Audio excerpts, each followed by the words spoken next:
நாங்கள் இருக்கிற வரை பிஜேபி வராதரா, வெல்லாதரா, வளராதரா, அவன் தான்டா வீரன். நான் சொல்றேன், அதிகாரம் இல்லை, ஒண்ணும் இல்லை. நாம் தமிழர் படையோடு இந்த நிலத்தில் நிற்கிற வரை பிஜேபி வளராது, வாழாது, வெல்லாது. தமிழ்நாட்டில் வெல்லாது.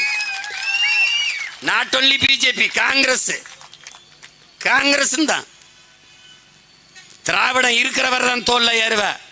நான் ஜெயிச்சிட்டேன், என் எல்லையில இல்லை.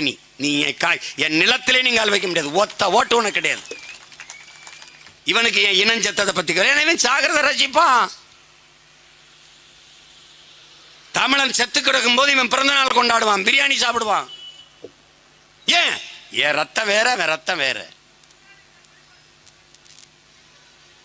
20 பேர் ஆந்திர காடுகளை சுட்டு போட்டான், செத்து கிடந்தான். கண்டனம், கருத்து, ஆர்ப்பாட்டம், போராட்டம். சந்திரபாபு நாயுடுக்கு ஒரு கண்டனம், ஒரு இழப்பீட்டு தொகை. ஒரே ஒருத்தன் தான் கேட்டேன், ஒரு மரக்கட்டைக்கு இருக்கிற மதிப்பு மான தமிழன் உயிருக்கு இல்லையாடான்னு. ஒரு பயம் அந்த நிலத்தில் கேட்கல. என்னை தவிர எவனும் பேசல. இது ஒரு கொடுமை, இது ஒரு கொடுமையான இனம். அடிப்படையை, அமைப்பை, அரசியலை நாம் மாற்றணும். ஆளை மாற்றி, ஆட்சியை மாற்றி பயனில்லை. இந்த நாடு ஏற்றுக்கொண்டிருக்கிற இந்த கல்விக் கொள்கை, பொருளாதார கொள்கை, இந்த தொழிற்கொள்கை, இந்த நீர் மேலாண்மை, இதிலெல்லாம் இந்த நீர் கொள்கை, இதிலெல்லாம் நீ இருந்தீன்னு வச்சுக்க, எந்த கொம்பாதி கொம்ப வந்தாலும் இந்த கேவலத்தில் தான் ஆட்சி இருக்கும். என்ன பண்ணும்? அமைப்பை மாற்றணும். பொருளாதார கொள்கையை மொத்தமாக மாற்றணும். தண்ணீர் விற்பது தனியாருக்கு இல்லை, ban it. No plastic, no polythene, ban. அப்ப என்னவா? மறுபடி துணி பைக்கு வா, மறுபடி துணி பைக்கு வா, கோணி சாக்குக்கு வா. அதான கொண்டு போன, அதான பண்ண.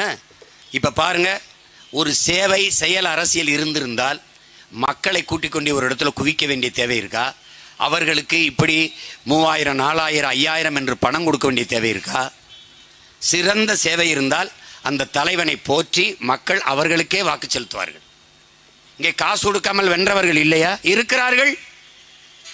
மதுரையிலே போட்டியிட்ட ஐயா பிடிஆர் பழனிவேல்ராஜனுடைய மகன், நம்ம அன்பு சகோதரர் பிடிஆர் தியாகராஜன் அவர்கள் ₹1 வாக்குக்கு காசு கொடுக்காமல் வென்றார். காரணம், அவர்கள் அப்பா காலத்திலிருந்து அவர்கள் அந்த மக்களுக்கு செய்த சேவை, வேலை, இவர் படித்தவர், நல்லா நிர்வாகம் செய்வார் என்ற மக்களுக்கு இருந்த நம்பிக்கை. ₹1 காசு வாங்காம வேலை செஞ்சார்.